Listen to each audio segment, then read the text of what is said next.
Assalamu alaikum, dear students. Welcome to our another new class. আশা করি সবাই ভালো আছো।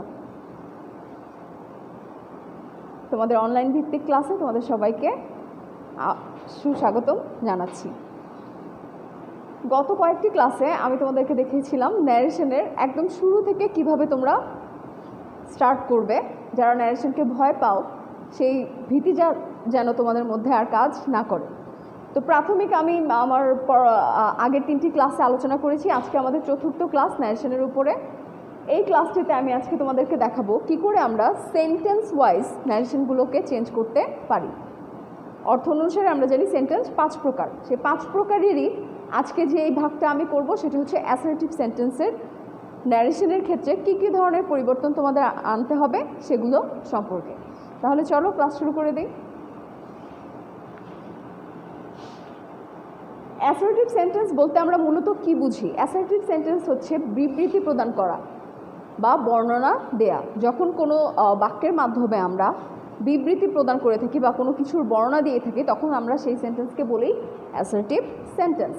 এই অ্যাসার্টিভ সেন্টেন্সগুলো যখন আমরা ন্যারেশনে ইউজ করব, যখন আমরা কোনো সেন্টেন্সকে আইডেন্টিফাই করতে পারবো যে এটা অবভিয়াসলি একটি কি অ্যাসার্টিভ সেন্টেন্স, যখন এটাকে আমরা ডাইরেক্ট থেকে ইনডাইরেক্ট করতে যাব আমাদেরকে কিছু রুলস ফলো করতে হবে অ্যাসার্টিভ সেন্টেন্সের ক্ষেত্রে। শুধু অ্যাসার্টিভ না, সেন্টেন্সের যতগুলো ভাগ আছে পাস্টের ক্ষেত্রে, ইন্টারোগেটিভের ক্ষেত্রেও একটা নিয়ম, ইম্পারেটিভের ক্ষেত্রে আরেকটা নিয়ম, এক্সক্লামেটরির ক্ষেত্রেও আরেকটা নিয়ম আমাদেরকে অনুসরণ করতে হবে। তো আজকে আমরা মূলত অ্যাসার্টিভ সেন্টেন্সটি নিয়েই আলোচনা করব। যখন তুমি ডাইরেক্ট ন্যারেশনে ফাইন্ড আউট করতে পারবে যে এটা অ্যাসার্টিভ সেন্টেন্স, তখন তোমাকে কয়েকটি ধাপ অনুসরণ করে এই অ্যাসার্টিভ সেন্টেন্সটাকেই তোমাকে কি করে ইনডাইরেক্ট করতে হবে সেটার নিয়মগুলো আজকে আমি তোমাদেরকে শেখানোর চেষ্টা করব। সবাই খাতায় সুন্দর করে এই কয়েকটা রুলস যদি ফলো করো তাহলেই তুমি যে কোনো অ্যাসার্টিভ সেন্টেন্সকে খুব সহজেই ইনডাইরেক্ট করতে পারবে।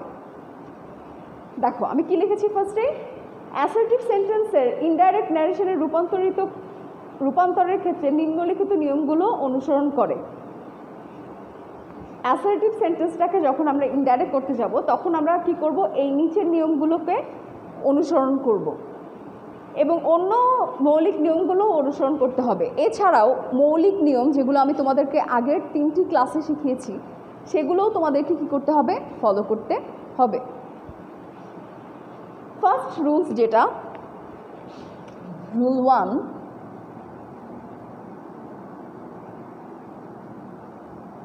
দেখো রুল 1-এ আমি কি লিখেছি, রিপোর্টিং ভার্ব সে অবলিক সেইড। রিপোর্টিং ভার্বটা যদি সে থাকে, সে হলে অবশ্যই এটা হচ্ছে আমাদের প্রেজেন্ট ইনডিফিনিট টেন্সকে ইন্ডিকেট করে সে, আর সেইড হচ্ছে পাস্ট টেন্স। সে সবসময় মনে রাখবে এটা ইনডিফিনিট টেন্স প্রেজেন্ট, আর সেইড বলতে পাস্ট টেন্স বোঝায়। তাহলে রিপোর্টিং ভার্ব যদি সে থাকে বা অবলিক সেইড থাকে তখন আমরা রূপান্তর করে এটাকে কি বসাবো, এর পরিবর্তে টেল। আর যদি সেইড থাকে তাহলে কি বসাবো, টোল্ড। কারণ প্রেজেন্ট হলে এখানে আমরা এর পরিবর্তে টেল বসাবো, আর যদি সেটা সেইড হয় অবশ্যই এটা পাস্ট টেন্স সেইড, তখন আমরা বসাবো টোল্ড। তাহলে রিপোর্টিং ভার্বের ক্ষেত্রে আমাদের ফার্স্টে যে চেঞ্জটা নিয়ে আসতে হবে সেটা হচ্ছে সে বা সেইডের পরিবর্তে আমরা ইউজ করব টেল বা টোল্ড। টেল বসাবো যদি ওই সেন্টেন্সটা প্রেজেন্ট ইনডিফিনিট টেন্সে থাকে তাহলে আমরা টেল বসাবো। আর যদি দেখি যে সেইড আছে অবভিয়াসলি পাস্ট টেন্স, আর পাস্ট টেন্সে তোমার এই যে এইটা টোল্ড বসাতে হবে। নেক্সট দেখো 2 নম্বর রুলসে আমি লিখে রেখেছি, ইনভার্টেড কমা উঠে গিয়ে কনজাংশন দ্যাট বসে। এই যে এখানে আমরা নিচের সেন্টেন্সের দিকে তাকাও, এই যে ইনভার্টেড কমা আছে না, কমা প্লাস ইনভার্টেড কমা, এই দুইটাকে উঠাই দিয়ে আমরা কি বসাই, দ্যাট। দ্যাট একটা কনজাংশন। দ্যাট কি একটা কনজাংশন। তোমরা পার্টস অফ স্পিচ পড়েছো, সেখানে তোমরা কনজাংশন সম্পর্কে জেনেছো। তো দ্যাটটাকে কি বলা হয়, একটা কনজাংশন। তাহলে আমরা কি করব, দেখো 2 নম্বর রুলসে লেখা আছে ইনভার্টেড কমা উঠিয়ে দিয়ে আমরা কি করব, কনজাংশন দ্যাটটাকে ইউজ করব। গেল আমাদের 2 নম্বর রুলস। এই সবগুলো কিন্তু আমি অ্যাসার্টিভ সেন্টেন্সের ক্ষেত্রে ইউজ করব। 3 নম্বর যে রুলসটা আছে দেখো, রিপোর্টেড স্পিচের পরিবর্তিত সাবজেক্ট প্লাস পরিবর্তিত ভার্ব প্লাস বাকি অংশ বা এক্সটেনশন যখন আমরা রিপোর্টেড স্পিচটাকে চেঞ্জ করতে যাব তখন অবভিয়াসলি এই যে রিপোর্টেড স্পিচ এটা কি একটি রিপোর্টেড স্পিচ, এটা যখন চেঞ্জ হবে তখন অবভিয়াসলি এই সাবজেক্টটা কী হবে, পরিবর্তন হয়ে যাবে। এই যে আইটা হিয়ের কাছে গিয়ে কী হবে, এটা পরিবর্তিত হবে। তাহলে পরিবর্তিত হয়ে এটা হয়ে যাবে একটি পরিবর্তিত সাবজেক্ট প্লাস ভার্ব। এখানে যে অক্সিলারি ভার্বটা আছে আমরা টেন্স অনুযায়ী এটাকে কী করব, পরিবর্তন করব। প্লাস কী করব, আমরা বাকি অংশগুলোকে বসাবো। এই যে এখানকে যে বাকি অংশগুলো আছে এগুলোকে আমরা কি করে দিব, চেঞ্জ করে দিব।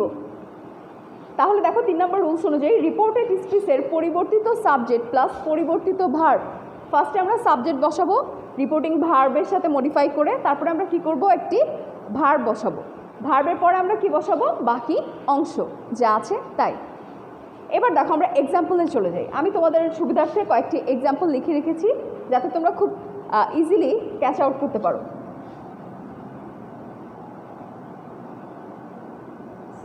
এগুলো সবগুলোই হচ্ছে অ্যাসার্টিভ সেন্টেন্সের এক্সাম্পল। ফার্স্ট অফ অল আছে দেখো, হি সেজ কমা ইনভার্টেড কমা শুরু I am happy.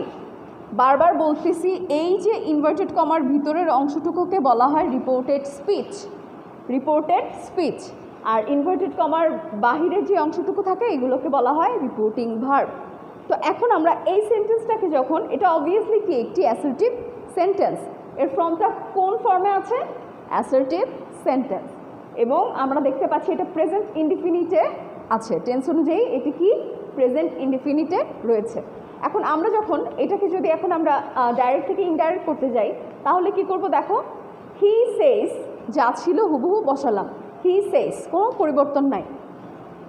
Comma inverted কমা উঠিয়ে গিয়ে এখানে কি বসাবো আমরা, দ্যাট। রুলস অনুযায়ী এই যে দেখো কমা ইনভার্টেড কমা উঠিয়ে দিয়ে আমরা কি বসাবো, দ্যাট।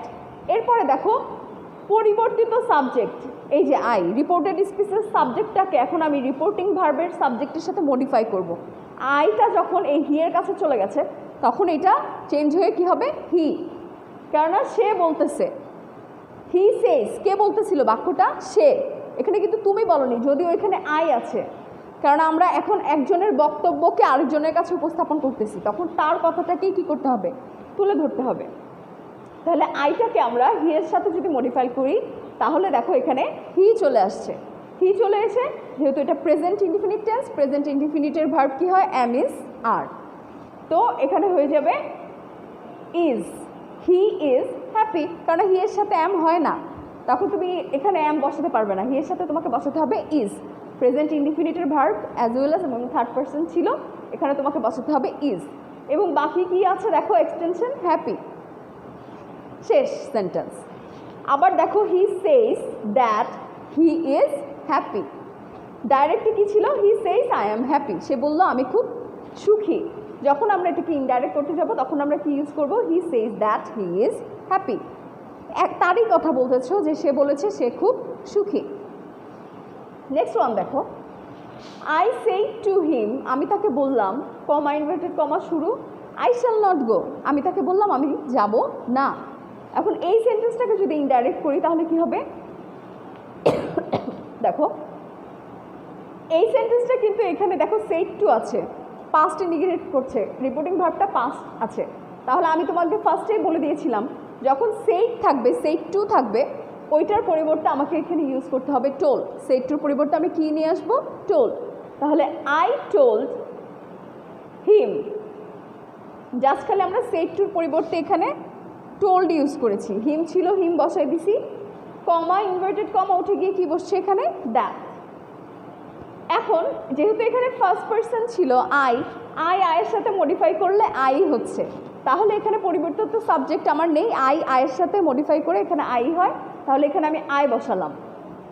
শ্যালের পরিবর্তে শুড বা উড ইউজ করলাম না, শ্যালের পরিবর্তে না, এখানে একটু খেয়াল করো, আমরা কিন্তু মোডালস অক্সিলারিতে শিখিয়েছিলাম শ্যাল থাকলে শুড হয়, বাট এখানে দেখো টোল্ড, এটা কি ভার্বের কি পাস্ট ফর্ম, পাস্ট ফর্মে কখনোই তুমি এখানে শুড ইউজ করতে পারবে না, এর পরিবর্তে তোমাকে ইউজ করতে হবে would.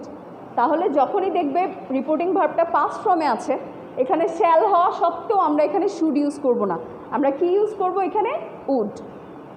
I would not go, যা আছে হুবহু বাকি অংশ তাই, এখানে আর কোনো চেঞ্জ ছিল না, জাস্ট আমি শ্যালের পরিবর্তে এখানে উড নিয়ে এসেছি। কেন নিয়ে এসেছি, এখন তোমরা কোশ্চেন করতে পারো যে আপনি তো গত ক্লাসে আমি যে ছকটা দিয়েছিলাম সেখানে ছিল শ্যাল থাকলে শুড হবে, কিন্তু যেহেতু এখানে সেড টু আছে পাস্ট টেন্স, তুমি এখানে শুড ইউজ করতে পারবে না। এখানে কি ইউজ করতে হবে? উড। এখানে উড ইউজ করতে হবে। পাস্ট টেন্সে কখনোই শুড ইউজ করা যায় না, সেখানে নিয়ে আসতে হয় উড। নেক্সট দেখো, তাহলে আমাদের এই সেন্টেন্সটা কমপ্লিট। কিছুই করিনি, জাস্ট সেড টুর পরিবর্তে টোল্ড বসিয়েছি, আর এখানে যেহেতু পাস্ট ফর্ম ছিল টোল্ডের, এই জন্য এখানে আমি শুড না এনে কি ইউজ করেছি? আয়ের পরে উড। আর বাকি যা আছে হুবহু তাই, কমা ইনভার্টেড কমা উঠে গিয়ে মাঝখানে দ্যাট বসিয়েছি। নেক্সট ওয়ান দেখো, directed. Teacher said to us the earth moves round the sun. Teacher আমাদেরকে কি বললেন? দি আর্থ মুভস রাউন্ড দি সান, পৃথিবী সূর্যের চারদিকে ঘোরে। এখন এটা কি অবভিয়াসলি একটি চিরন্তন সত্য কথা।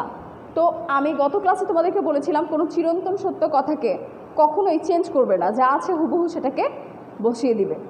ডাইরেক্ট থেকে ইনডাইরেক্ট করতে হলে তোমাকে কোনো কিছু চেঞ্জ করতে হবে না, জাস্ট ওই সেন্টেন্সটাকে তুমি হুবহু বসিয়ে দিবে। টিচার সেড টু আস ছিল, সেড টু থাকলে কি আমরা টোল্ড বসাবো, ওই যে উপরে লেখা আছে সেড থাকলেই টোল্ড। তাহলে teacher told us, comma inverted comma উঠে গিয়ে দ্যাট হবে, that the earth moves round the sun. চিরন্তন সত্য কথার কোনো চেঞ্জ হবে না, জাস্ট খালি সেড টুর পরিবর্তে তোমরা এখানে ইউজ করবে টোল্ড। তো আপাতত অ্যাসার্টিভ সেন্টেন্সকে করার জন্য আমাদের মূলত এই কয়টি রুলস জানা থাকলেই একদম ইজি ওয়েতে তোমরা ডাইরেক্ট থেকে ইনডাইরেক্টে রূপান্তর করতে পারবে। আশা করি তোমরা সবাই বুঝতে পেরেছো। বাসায় আর একটু যদি প্র্যাকটিস করো তাহলেই তোমরা খুব সহজেই অ্যাসার্টিভ সেন্টেন্সের ডাইরেক্ট থেকে ইনডাইরেক্ট ফর্মে রূপান্তর করতে পারবে। আশা করি তোমরা আজকের ক্লাসটি বুঝতে পেরেছো। সবাই ভালো থাকবে, সুস্থ থাকবে। পরবর্তী ক্লাসে আবার তোমাদের সাথে দেখা হবে। আল্লাহ হাফিজ।